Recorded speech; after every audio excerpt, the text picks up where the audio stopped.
Student preparation channel में आपका स्वागत है। आप पहली बार चैनल पर आए तो चैनल को सब्सक्राइब करिएगा, शेयर करिएगा, बेल आइकन प्रेस कर लीजिएगा जिससे आपको नोटिफिकेशन मिल सके जब भी मैं नए वीडियो को अपलोड करूं। आज का सब्जेक्ट है एनवायरनमेंट एंड इकोलॉजी। ज़्यादा टाइम नहीं लेते, आज का वीडियो शुरू करते हैं। प्रश्न नंबर 3, निम्नलिखित गैसों में कौन सी एक गैस धरती पर जीवन के लिए हानिकारक और लाभदायक दोनों है? A oxygen, B ozone, C nitrogen, D carbon dioxide. इसका सही उत्तर option D carbon dioxide. Carbon dioxide gas धरती पर जीवन के लिए हानिकारक और लाभदायक दोनों है। पौधे कार्बन डाइऑक्साइड ग्रहण कर प्रकाश संश्लेषण क्रिया द्वारा जीवनदायिनी ऑक्सीजन गैस की रचना करते हैं जो हमारे जीवन के लिए लाभदायक है। वह यह भूमंडलीय तापमान का मुख्य कारण भी है जो हमारे लिए हानिकारक भी है। प्रश्न नंबर 4, निम्नलिखित कथनों में से कौन सा कार्बन निषेचन यानी कार्बन फर्टिलाइजेशन को सर्वोत्तम वर्णित करता है? ऑप्शन ए, वायुमंडल में कार्बन डाइऑक्साइड की बढ़ी हुई सांद्रता के कारण बढ़ी हुई पादप वृद्धि। ऑप्शन बी, वायुमंडल में कार्बन डाइऑक्साइड की बढ़ी हुई सांद्रता के कारण पृथ्वी का बढ़ा हुआ तापमान। ऑप्शन सी, वायुमंडल में कार्बन डाइऑक्साइड की बढ़ी हुई सांद्रता के परिणाम स्वरूप महासागरों की बढ़ती हुई अम्लता। ऑप्शन डी, वायुमंडल में कार्बन डाइऑक्साइड की बढ़ी हुई सांद्रता के द्वारा जलवायु परिवर्तन के अनुरूप पृथ्वी पर सभी जीवधारियों का अनुकूलन। इसका सही उत्तर ऑप्शन ए, वायुमंडल में कार्बन डाइऑक्साइड की बढ़ी हुई सांद्रता के कारण बढ़ी हुई पादप वृद्धि। इसकी व्याख्या देखते हैं। कार्बन डाइऑक्साइड CO2 गैस अन्य ग्लोबल वार्मिंग ग्रीन हाउस गैसों के विपरीत पौधों के विकास के लिए संभावित रूप से फायदेमंद प्रभाव डालते हैं क्योंकि पौधे अपनी ऊर्जा प्राप्ति तथा वृद्धि के लिए कार्बोहाइड्रेट के निर्माण हेतु सूर्य के प्रकाश के साथ वायु में उपस्थित कार्बन डाइऑक्साइड का उपयोग करते हैं जिससे पौधे में वृद्धि और विकास संभव होता है। अतः विकल्प एक, वायुमंडल में कार्बन डाइऑक्साइड की बढ़ी हुई सांद्रता के कारण बढ़ी हुई पादप वृद्धि कार्बन निषेचन को सर्वोत्तम वर्णित करता है, सही है। प्रश्न नंबर 5, निम्नलिखित में से कौन से जलवायु परिवर्तन के प्रमुख कारक है? ए, जीवाश्मिक ईंधन का अधिकाधिक प्रज्वलन। 2, तैल चालित शौचालयों की संख्या विस्फोटन। 3, सौर धधक में वृद्धि। 4, अत्यधिक वन उन्मूलन। नीचे दिए गए कोड का सही उत्तर चुनिए। ऑप्शन ए केवल 2, 3, option b 1, 2, 4, option c 1, 2, 3, 4, option d 1 और 4। इसका सही उत्तर ऑप्शन बी 1, 2, 4।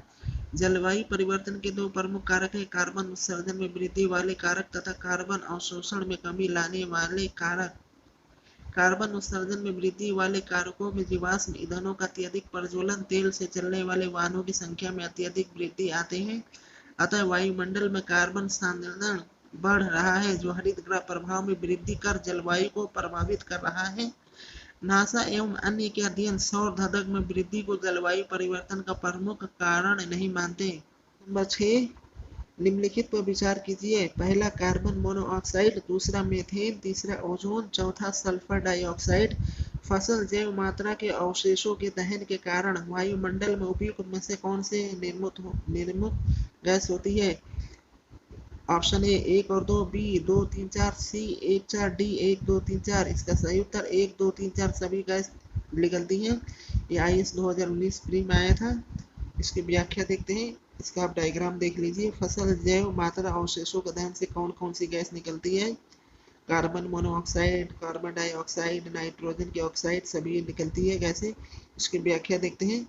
फसल जैव मात्रा के अवशेषों जैसे धान, गेहूं, गन्ना आदि फसलों के अवशेषों के दहन के कारण वायुमंडल में सल्फर डाइऑक्साइड SO2, नाइट्रोजन के oxide NOx, carbon dioxide CO2, carbon monoxide CO, black carbon BC, organic carbon OC, methane CH4 एवं अन्य हाइड्रोकार्बन NMHC, अस्थिर कार्बनिक यौगिक VOC, ओजोन O3, निलंबित कण PM, एरोसेल्स आदि निर्मुक्त होते हैं जो कि पर्यावरण को क्षति पहुंचाने के साथ साथ स्वास्थ्य एवं जलवायु को भी प्रभावित करते हैं।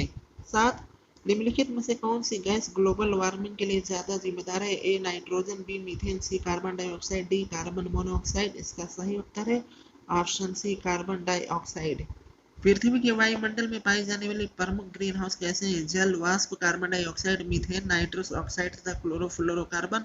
उपयुक्त विकल्पों में से carbon dioxide gas global warming के लिए सबसे ज्यादा जिम्मेदार है, क्योंकि वायुमंडल में इसकी सांद्रता अन्य ग्रीन हाउस गैसों की तुलना में बहुत अधिक है।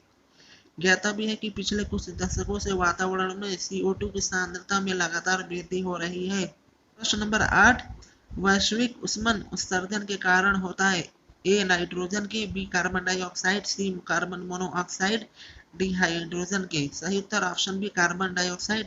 वैश्विक उष्मन कार्बन डाइऑक्साइड CO2 के उत्सर्जन के कारण होता है। वर्ष 1950 में कार्बन डाइऑक्साइड की मात्रा वायुमंडल में जहां 315 ppm पार्ट्स पर मिलियन के आसपास थी, वही अब यह मात्रा 408 ppm को पार कर चुकी है। यदि कार्बन डाइऑक्साइड की मात्रा इसी तरह बढ़ती रही तो 21वीं सदी पूरी होने तक यह मात्रा करीब 650 से 950 ppm हो जाएगी और पृथ्वी का तापमान 6 डिग्री सेंटीग्रेड बढ़ जाएगा। प्रश्न नंबर 9, भूमंडलीय उष्मन की आशंका वायुमंडल में बढ़ती हुई सांद्रता के कारण होती है। A carbon dioxide, B nitrous oxide, C ozone, D sulphur dioxide. सही उत्तर ऑप्शन ए कार्बन डाइऑक्साइड। प्रश्न नंबर 10, निम्नलिखित में से किसे वायुमंडल के प्राकृतिक संतुलन के लिए कार्बन डाइऑक्साइड की उपयुक्त सांद्रता मानी जाती है। Option a 0.02%, option b 0.03%, option c 0.04%, option d 0.05%। सही उत्तर ऑप्शन बी 0.03%। विश्व मौसम विज्ञान संगठन WMO के अनुसार पूर्व औद्योगिक यानी प्री इंडस्ट्रियल युग में कार्बन डाइऑक्साइड की सांद्रता लगभग 278 ppm यानी 0.03% थी, जिससे वायुमंडल, समुद्र एवं जीवमंडल आदि के बीच संतुलन बना रहता था। हालांकि मानवीय गतिविधियों जैसे जीवाश्म ईंधन के जलने आदि से यह प्राकृतिक संतुलन बिगड़ गया है। वर्तमान में औसत वार्षिक CO2 की सांद्रता लगभग 408 ppm यानी 0.04% से अधिक हो चुकी है। प्रश्न नंबर 11, भूमंडलीय तापन का कारण है। ए भारी वर्षा, बी कार्बन डाइऑक्साइड में वृद्धि, सी कार्बन डाइऑक्साइड में कमी, डी वनों में वृद्धि। सही उत्तर ऑप्शन बी कार्बन डाइऑक्साइड में वृद्धि। प्रश्न नंबर 12, निम्नलिखित में विचार कीजिए। पहला धान का खेत, दूसरा कोयले की खनन, सी पालतू पशु, डी आर्द्र भूमि। उपयुक्त में से कौन सी प्रमुख ग्रीन हाउस गैस मीथेन की स्रोत है। इसका सही उत्तर ऑप्शन डी 1, 2, 3, 4 चारों स्रोत है। धान के खेत, कोयले की खदानों एवं घरेलू पशु वातावरण में मीथेन उत्सर्जन के मानवीय स्रोत हैं, जबकि आर्द्र भूमि, समुद्र हाइड्रेट्स मीथेन उत्सर्जन के प्राकृतिक स्रोत हैं। प्राकृतिक स्रोतों से वैश्विक मीथेन उत्सर्जन का सर्वाधिक 76% भाग आर्द्र भूमि से ही उत्सर्जित होता है। प्रश्न नंबर 13, गैस जो धान के खेत से उत्सर्जित होती है तथा भूमि के तापमान में वृद्धि करती है वह है। A nitrogen, B carbon dioxide, C carbon monoxide, D methane. सही उत्तर ऑप्शन डी मीथेन। धान के खेत, कोयले की खदानों एवं घरेलू पशु वातावरण में मीथेन उत्सर्जन के स्रोत है। उल्लेखनीय है कि मीथेन पृथ्वी के वायुमंडल में पाई जाने वाली एक ग्रीन हाउस गैस है। प्रश्न नंबर 14, धान के खेतों से उत्पन्न होने वाली गैस जो कि भूमंडलीय तापन वृद्धि से संबंध है। A chlorine, B methane, C carbon dioxide, D hydrogen sulphide. सही उत्तर option B methane. Number 15, methane निम्न में से किससे निकलती या उत्सर्जित होती है। ऑप्शन ए केवल धान के खेतों से, ऑप्शन बी केवल दीमक की बाम्बी से, ऑप्शन सी ए और बी दोनों से, ऑप्शन डी उपरोक्त में से कोई नहीं। सही उत्तर ऑप्शन सी ए और बी दोनों से। धान के खेत, कोयले की खदानों एवं घरेलू पशु वातावरण में मीथेन उत्सर्जन के मानवीय स्रोत है, जबकि आर्द्र भूमि, दीमक, हाइड्रेट्स मीथेन उत्सर्जन के प्राकृतिक स्रोत हैं। प्रश्न नंबर 16, जुगाली करने वाले पशुओं से जिन ग्रीन हाउस गैसों का निःसरण होता है वह है। A carbon dioxide, B methane, C CFC, D nitrous oxide. सही उत्तर option B methane. Methane CH4 gas को मार्स गैस भी कहते हैं, जिसका स्रोत बायोगैस, जीवाणु अपघटन तथा जुगाली करने वाले पशु है। यह एक हरित गृह गैस है जो कि वायु प्रदूषक होती है। 17, हाल के वर्षों में मानव गतिविधियों के कारण वायुमंडल में कार्बन डाइऑक्साइड की सांद्रता में बढ़ोतरी हुई है, किंतु उसमें से बहुत सी वायुमंडल के निचले भाग में नहीं रहती, क्योंकि ऑप्शन ए वह बाह्य समताप मंडल में पलायन कर जाती हैं, ऑप्शन 2 समुद्रों में पादप प्लवक प्रकाश संश्लेषण कर लेते हैं, ऑप्शन 3 ध्रुवीय बर्फ छत्रक वायु का परिग्रहण कर लेते हैं।